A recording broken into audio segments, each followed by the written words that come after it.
നിരവധി മലയാളികളുള്ള സ്ഥലമാണ് ബംഗളൂരു നഗരം. ഏറെ ആശങ്കപ്പെടുത്തുന്ന ചില സംഭവങ്ങൾ കഴിഞ്ഞ ദിവസങ്ങളിൽ അവിടെ ഉണ്ടായിട്ടുണ്ട്. ബംഗളൂരുവിൽ രണ്ടിടങ്ങളിലായി യുവതികൾ അതിക്രൂരമായി കൂട്ടബലാത്സംഗത്തിന് ഇരകളായ സംഭവങ്ങൾ. കേരളത്തിൽ നിന്ന് ബംഗളൂരുവിലെത്തിയ ബീഹാർ സ്വദേശിനിയായ 19-കാരി സഹോദരനൊപ്പം സഞ്ചരിക്കുമ്പോഴാണ് ആക്രമിക്കപ്പെട്ടത്. വിജയനഗറിൽ വിധവയായ യുവതി സ്വകാര്യ ബസ്സിൽ വെച്ച് പീഡിപ്പിക്കപ്പെട്ടു. 2 കേസുകളിലും പ്രതികൾ പിടിയിലായിട്ടുണ്ട്.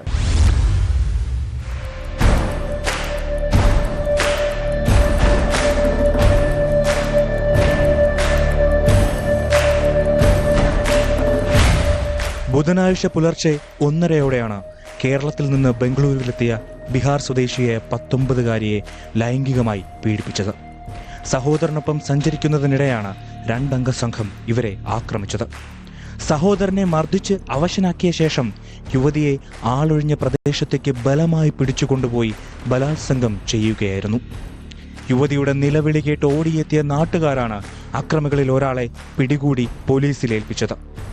2-മത്തെയാളും വൈകാതെ പിടിയിലായി. ആസിഫ്, സയ്യിദ് എന്നിവരാണ് പിടിയിലായത്. പ്രതികൾ ഓട്ടോ ഡ്രൈവർമാരാണെന്ന് പോലീസ് അറിയിച്ചു. ബലാത്സംഗം, തടങ്കലിൽ വയ്ക്കൽ, തട്ടിക്കൊണ്ടുപോകൽ തുടങ്ങിയ കുറ്റങ്ങളാണ് പ്രതികൾക്കെതിരെ പോലീസ് ചുമത്തിയിരിക്കുന്നത്. വിജയനഗർ ചെന്നാപുരയിലാണ് മക്കൾക്കൊപ്പം സ്വകാര്യ ബസ്സിൽ കയറിയ വിധവയായ യുവതിയെ ഡ്രൈവറും കണ്ടക്ടറും ഉൾപ്പെടെ 3 പേർ കൂട്ടബലാത്സംഗം ചെയ്തത്.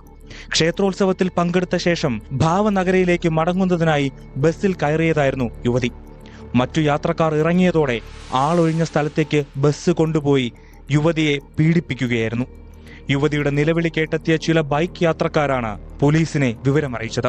Bus driver Prakash, conductor Rajasekhar, Suresh Barakker എന്നിവരാണ് കേസിൽ അറസ്റ്റിലായത്. പ്രതികളുടെയും യുവതിയുടെയും മെഡിക്കൽ സാമ്പിളുകൾ വൈദ്യ പരിശോധനയ്ക്ക് അയച്ചിട്ടുണ്ടെന്നും റിപ്പോർട്ടിന്റെ അടിസ്ഥാനത്തിൽ തുടർ നടപടികൾ സ്വീകരിക്കുമെന്നും പോലീസ് വ്യക്തമാക്കി.